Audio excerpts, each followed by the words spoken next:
Maintenance को लेके एक बहुत ही बड़ा मिसकॉन्सेप्ट है कि अगर वाइफ ने मेंटेनेंस मांगी है तो हस्बैंड को मेंटेनेंस देना ही पड़ेगा। देखिए, जो मेंटेनेंस को लेकर हस्बैंड के ऊपर जो बर्डन होता है वो हस्बैंड जो है मेंटेनेंस को समझ ही नहीं पाते। अगर आज का आप ये वीडियो कंप्लीट देखते हैं तो मैं ये कहती हूँ आपको एक कॉन्सेप्ट जो है मेंटेनेंस को लेके वो आपका पूरी तरीके से क्लियर हो जाएगा। अगर आप मेंटेनेंस के केस में अगर आप कंप्लेनेंट हैं तब भी आप इस वीडियो को जरूर देखिए, अगर आप रिस्पॉन्डेंट हैं तब भी आप इस वीडियो को जरूर देखिए ताकि आपकी सारे कॉन्सेप्ट क्लियर हो सके। कंप्लीट वीडियो को स्टार्ट करने से पहले मैं एडवोकेट दीक्षा भास्कर आपका अपने लीगल चैनल में स्वागत करती हूँ। अगर आप चाहते हैं मैं रोज आपके साथ ऐसी ही लीगल अवेयरनेस पे वीडियो शेयर करती रहूँ तो आप वीडियो को like, share, comment and subscribe जरूर करें। तो केस का टाइटल का नाम है रजनीश वर्सेस नेहा। तो honourable supreme court of India ने इस जजमेंट के अंदर कुछ गाइडलाइंस दी हैं जो भी मेंटेनेंस के केस है उन सब के ऊपर ये गाइडलाइंस जो है लागू होती हैं। तो सबसे पहले तो हमें ये जानना जरूरी है कि मेंटेनेंस होती क्या है। देखिए, आम भाषा के अंदर मेंटेनेंस का मतलब ये होता है एक जीवन साथी दूसरे जीवन साथी का भरण पोषण करे। अब आपके मन में एक विचार आएगा, मगर क्यों? अगर हम कुछ समय पहले की बात करें तो ज़्यादातर देखा जाता था जो हस्बैंड होता था वो कमाता था और जो वाइफ होती थी वो घर संभालती थी। मगर सोसाइटी के अंदर अब चेंजेस आए हैं, अब वाइफ भी वर्किंग होती है। ऐसे केस के अंदर अगर पत्नी भी कमा रही है तो ऐसे केस में वाइफ से भी मेंटेनेंस ली जा सकती है। ऐसे केस में honourable supreme court of India ने कहा पति पत्नी दोनों बराबर हैं, तो ऐसे केस में वाइफ से भी मेंटेनेंस ली जा सकती है। इसका मतलब ये हुआ कि एक जीवन साथी अपने आप को मेंटेन करने के लिए आर्थिक तौर पे सक्षम नहीं है, तो ऐसे में दूसरा जीवन साथी अपनी इनकम से, अपने कमाई से अपने जीवन साथी को मेंटेन करेगा। तो इस केस में भी इन्हीं बातों को बताया गया है। तो हम थोड़ा सा इस केस के पहले बैकग्राउंड को जान लेते हैं। में बेसिकली क्या होता है, डिस्ट्रिक्ट कोर्ट के द्वारा हस्बैंड को ऑर्डर्स दिए जाते हैं कि आपने पर मंथ अपने बच्चे को और अपनी वाइफ को इतने 1000 रुपए आपने एज अ मेंटेनेंस देनी है। हस्बैंड ने कुछ फोटोग्राफ्स दिखाई before the honourable supreme court of India. अब उसकी वाइफ ने कुछ फोटोग्राफ्स अपलोड करी हुई थी अपने फेसबुक अकाउंट के ऊपर कि वो कहीं घूमने गई थी किसी जंगल में, वहाँ पे उसने अपनी फोटोज को उस फेसबुक अकाउंट के ऊपर डाला हुआ था। तो उसको उन फोटोग्राफ्स को दिखाने का ये था कि मेरी वाइफ जो है वो इतना अच्छे तरीके से अपने लाइफस्टाइल को जी रही है, वो वाइल्ड लाइफ को एंजॉय कर रही है, वो इतना ज़्यादा पैसा खर्च रही है, इसका मतलब कि उसको मेंटेनेंस की ज़रूरत नहीं है। तो ये issue before the supreme court of India के सामने आया और लेकिन honourable supreme court of India ने इस इशू के ऊपर बहुत ही गहराई से विचार किया और इसके ऊपर एक ये लैंडमार्क जजमेंट दिया। तो आइए अब जानते हैं कि किन किन धाराओं के तहत हम मेंटेनेंस को मांग सकते हैं। देखिए, 5 तरह के कानून हैं जिसके तहत हम मेंटेनेंस को मांग सकते हैं। सबसे पहला कानून है special marriage act. Special marriage act तब लागू होता है जब दो अलग धर्म के लोग आपस में शादी करते हैं। फॉर एग्जाम्पल, एक जो है हिंदू धर्म से है तो दूसरा मुस्लिम धर्म से है, एक जो है सिख धर्म से है तो दूसरा क्रिश्चियन धर्म से है। तो अगर कोई भी अलग 2 धर्मों के लोग अगर शादी कर रहे हैं तो स्पेशल मैरिज एक्ट अप्लाई होगा। तो स्पेशल मैरिज एक्ट के तहत जो मेंटेनेंस का प्रोविजन है वो जेंडर बाइज्ड है। जेंडर बाइज का मतलब ये हुआ कि सिर्फ और सिर्फ वाइफ क्लेम कर सकती है, हस्बैंड क्लेम नहीं कर सकता। Section 36 of special marriage act बात करता है कि वाइफ अपने हस्बैंड से कैसे मेंटेनेंस मांग सकती हैं। देखिए, इसके अंदर 2 लिमिटेशन है। सबसे पहले तो ये जेंडर न्यूट्रल नहीं है। दूसरा, वाइफ जो है मेंटेनेंस मांग सकती है ड्यूरिंग द प्रोसीडिंग। इसका मतलब ये हुआ कि केस के दौरान जो भी खर्चा हो रहा है उसका सारा खर्चा हस्बैंड को देना पड़ेगा। और section 37 of the special marriage act बात करता है कि जब डिवोर्स हो जाए तब कैसे परमानेंट एलिमनी देनी होगी। तो अगर वाइफ की शादी स्पेशल मैरिज एक्ट के तहत हुई है तो सेक्शन 36 एंड 37 का यूज करके मेंटेनेंस को मांग सकती हैं। दूसरा कानून है Hindu marriage act. Hindu marriage act apply होता है जब शादी जो होती है 2 हिंदुओं के बीच में होती है। हिंदूज इंक्लूड बुद्धिस्ट, जैन और सिख। अगर ये लोग आपस में शादी करते हैं तब हिंदू मैरिज एक्ट एप्लीकेबल होता है। देखिए, सेक्शन 24 यहाँ पे बात करता है ड्यूरिंग द प्रोसीडिंग। इसका मतलब ये हुआ कि जब ये केस चल रहा है उस दौरान हस्बैंड या वाइफ को अपने आप को मेंटेन करने में दिक्कत हो रही है, वो असक्षम है, तो ऐसे में ड्यूरिंग द प्रोसीडिंग भी मेंटेनेंस को दिलवाया जा सकता है। कि सबसे इम्पॉर्टेंट बात इस एक्ट की ये है कि ये जो है जेंडर न्यूट्रल है। इसका मतलब कि वाइफ या हस्बैंड अगर वो असक्षम है तो वो अपने दूसरे पार्टनर से मेंटेनेंस मांग सकते हैं। इसका मतलब ये हुआ कि पत्नी चाहे तो हस्बैंड के अगेंस्ट वो एप्लीकेशन को फाइल कर सकती है, अगर हस्बैंड चाहता है तो वो अपनी पत्नी के अगेंस्ट भी एप्लीकेशन को फाइल कर सकता है। तो ये मैंने आपको बहुत शॉर्ट में बता दिया हिंदू मैरिज एक्ट के बारे में। ये तो बात हुई हिंदू मैरिज एक्ट के बारे में। अब तीसरा कानून है Hindu adoption and maintenance act. देखिए इसमें सेक्शन 18, सेक्शन 19 एंड सेक्शन 20 बात करता है मेंटेनेंस की। देखिए Hindu adoption and maintenance act और हिंदू मैरिज एक्ट में डिफरेंस है। देखिए Hindu adoption and marriage act बात करता है ड्यूरिंग द मैरिज, जबकि आपकी शादी चल रही है तभी आप इस एक्ट के तहत मेंटेनेंस को मांग सकते हैं। अगर आपका डिवोर्स हो गया है तो आपको मेंटेनेंस जो है हिंदू मैरिज एक्ट के तहत मांगनी है। तो इस एक्ट के तहत आपको तभी पैसा दिलवाया जा सकता है, तभी मेंटेनेंस दिलवाई जा सकती है जब आपकी शादी चल रही हो। चौथा कानून है इसके ऊपर सेक्शन 125 ऑफ CRPC। सबसे ज्यादा यूज होने वाला ये प्रोविजन है।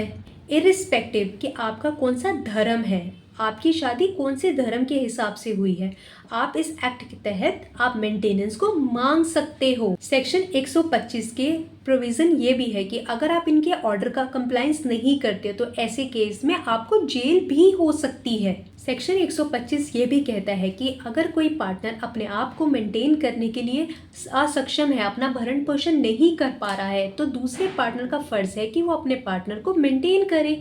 यहाँ पे सिर्फ वाइफ के लिए नहीं बल्कि बच्चों के लिए क्लेम भी मांगा जा सकता है। ऐसे केस में फॉर एग्जाम्पल कहा जाता है कि जैसे कि हस्बैंड को कहा जाता है 5,000 रुपये आपने अपनी वाइफ को देने हैं एज अ मेंटेनेंस और 3,000 रुपये आपको अपने बच्चों के लिए देने हैं एज अ मेंटेनेंस। या अगर वाइफ ज्यादा कमा रही है तो वह वाइफ से भी मेंटेनेंस मांगा जा सकता है।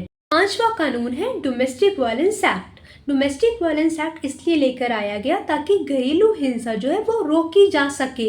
ये एक्ट जो है बहुत ही ज्यादा शक्तिशाली है। इस एक्ट के अंदर सिर्फ मेंटेनेंस का ऑर्डर ही नहीं होता बल्कि और भी बहुत सारी रिलीफ्स को मांगा जा सकता है। फॉर एग्जाम्पल रेजिडेंस ऑर्डर मांगा जा सकता है, मॉनिटरी रिलीफ मांगा जा सकता है, कंपनसेशन मांगा जा सकता है और भी आदि। तो ये 5 तरह के कानून है कि जिसमें हम मेंटेनेंस को मांग सकते हैं। अक्सर एक ही हमारा माइंडसेट हुआ करता था कि हस्बैंड को अपनी वाइफ को मेंटेनेंस देनी ही पड़ेगी। तो बात करते हैं अगर आपने मेंटेनेंस को मांगना है तो ऐसे केस के अंदर आपको जो है एफिडेविट को मूव करना पड़ेगा। देखिए ऐसा कोई भी कॉन्सेप्ट नहीं था इस जजमेंट से पहले कि आप वाइफ को या फिर हस्बैंड को मेंटेनेंस मांगने के लिए एफिडेविट को मूव करना पड़ेगा। देखिए honourable supreme court of India ने सिचुएशन को देखते हुए ये जजमेंट को पास किया। देखिए कहीं ना कहीं एक कॉन्सेप्ट देखा जाता था, एक बहुत ज्यादा कॉमनली प्रैक्टिस हो रही थी। हस्बैंड या वाइफ अपनी रियल इनकम और एसेट्स को छुपाते थे कोर्ट से।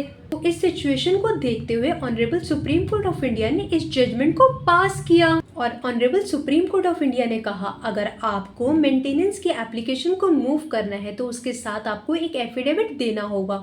उस एफिडेविट के अंदर आपको बताना होगा कि आपकी कितनी इनकम है और कितनी आपकी एसेट्स हैं।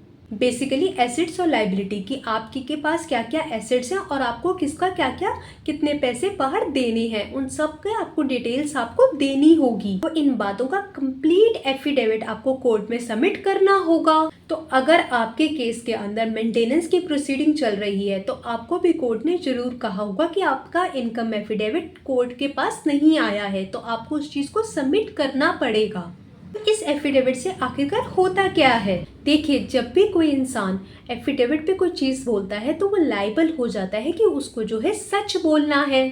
देखिए अगर आपने एफिडेविट के ऊपर कुछ भी झूठ बोल दिया तो आपके ऊपर जो है केस चल सकता है under the section 340 of CRPC। अगर आप एफिडेविट के ऊपर कोई गलत बात बोले तो आपके ऊपर केस चल सकता है या फिर आपको जेल भी हो सकती है। इसलिए आपको एफिडेविट के ऊपर सच बोलना होता है। देखिए जैसा कि इस केस के अंदर हुआ, हस्बैंड ने कुछ फोटोग्राफ्स दिखाई अपनी वाइफ की कि कैसे वो फॉरेस्ट में एंजॉय कर रही है। तो इन सब चीजों को मद्देनजर रखते हुए एफिडेविट को मैंडेटरी करा ताकि इन सब बातों को रोका जा सके और जो रियल पिक्चर है वो कोर्ट के सामने आ सके। फॉर एग्जाम्पल आपकी वाइफ ने एक एप्लीकेशन को मूव करा 125 ऑफ CRPC के तहत और कहा कि मुझे मेंटेनेंस दिलवाया जाए 10,000 रुपये पर मंथ मेरे हस्बैंड से।